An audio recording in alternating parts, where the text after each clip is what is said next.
Assalamualaikum warahmatullahi wabarakatuh. Hai, perkenalkan saya Mega Wahyu Kartika Sultani Putri dari program studi Ekonomi Syariah kelas A Manajemen Strategi dengan NIM 23401054. Pada video ini saya akan membahas studi kasus strategi bisnis PT Fast Food Indonesia Terbuka selaku pemegang waralaba KFC Indonesia yang diangkat dari pemberitaan mengenai kondisi bisnis perusahaan yang terdampak pandemi COVID-19, boykot, serta penurunan daya beli masyarakat.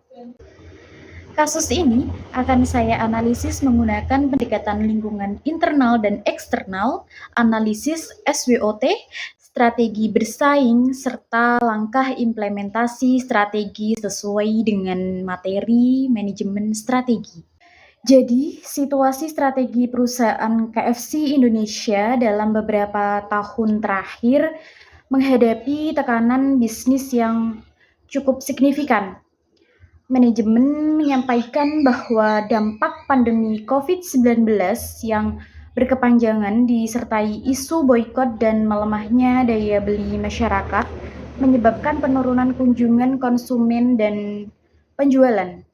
Kondisi tersebut mendorong perusahaan melakukan penutupan sejumlah gerai serta efisiensi tenaga kerja sebagai upaya menekan kerugian dan menjaga keberlangsungan usaha. Situasi ini menunjukkan bahwa strategi bisnis yang sebelumnya efektif tidak lagi sepenuhnya relevan, sehingga diperlukan penyesuaian strategi yang lebih adaptif. Dari situasi yang telah dijelaskan tadi dapat dianalisis mengenai lingkungan internal dan eksternal. Dari sisi internal perusahaan, KFC Indonesia ini memiliki kekuatan utama berupa brand yang sangat kuat, jaringan gerai yang luas, serta pengalaman panjang dalam mengelola bisnis restoran cepat saji. Faktor ini memberikan keunggulan dalam hal pengenalan merek dan loyalitas pelanggan.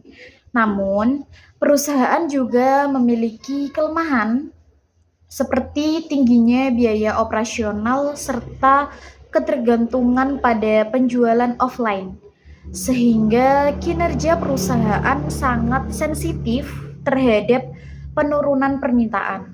Dari sisi eksternal perusahaan, KFC menghadapi ancaman berupa penurunan daya beli masyarakat, perubahan perilaku konsumen yang semakin mengarah ke layanan digital, persaingan yang semakin ketat dari merek lain baik lokal maupun internasional dengan harga yang tentunya lebih terjangkau, serta sentimen sosial seperti boykot juga menjadi faktor eksternal yang berdampak langsung pada kinerja perusahaan.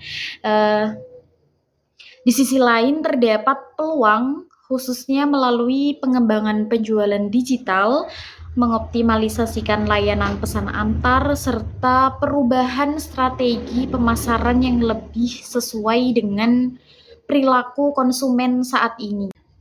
Berdasarkan kondisi lingkungan internal dan eksternal tersebut, kekuatan KFC Indonesia terletak pada brand yang sudah dikenal luas dan sistem operasional yang mapan.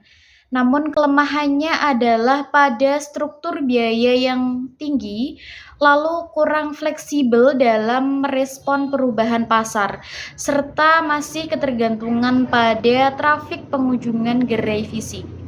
Dari sisi peluang, perusahaan masih memiliki kesempatan untuk berinovasi melalui pengembangan menu lokal, paket harga terjangkau, serta optimalisasi penjualan digital melalui layanan pesan antar. Sementara itu, ancaman yang dihadapinya pun cukup besar juga, seperti persaingan ketat dari pemain lokal, perubahan perilaku konsumen yang lebih sensitif terhadap harga, serta risiko penurunan citra akibat sentimen sosial. Dari analisis SWOT yang telah dipaparkan menunjukkan bahwa perusahaan perlu mengoptimalkan kekuatan internal untuk menangkap peluang, sekaligus meminimalkan kelemahan agar mampu menghadapi ancaman eksternal.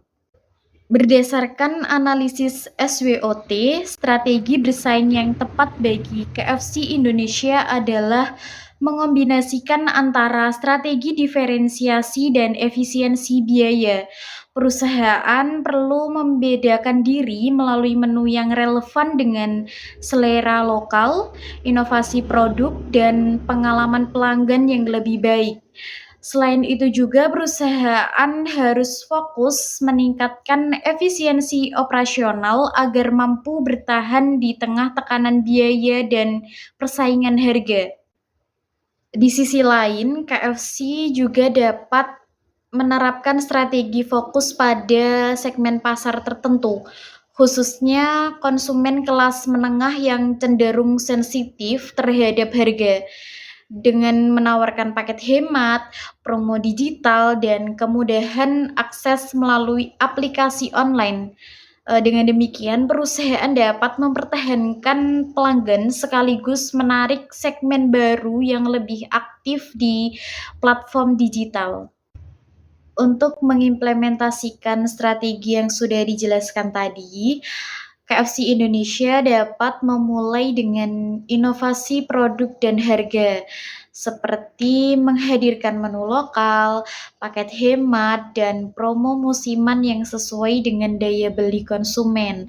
Dan langkah selanjutnya, perusahaan perlu melakukan efisiensi operasional, misalnya dengan mengevaluasi kinerja gerai dan mengoptimalkan rantai pasok agar biaya lebih terkendali.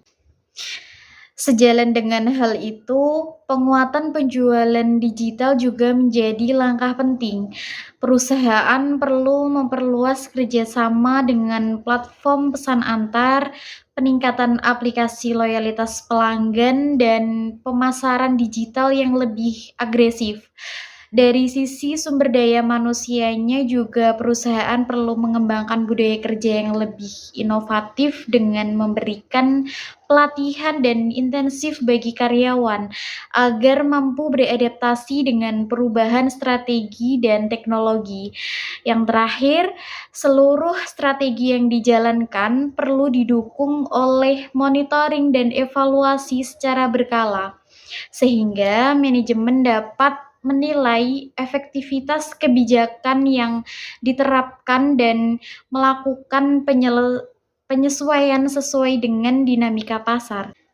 Dari kasus KFC ini dapat disimpulkan bahwa perubahan lingkungan bisnis dapat memberikan tekanan besar, bahkan pada perusahaan dengan brand kuat sekalipun.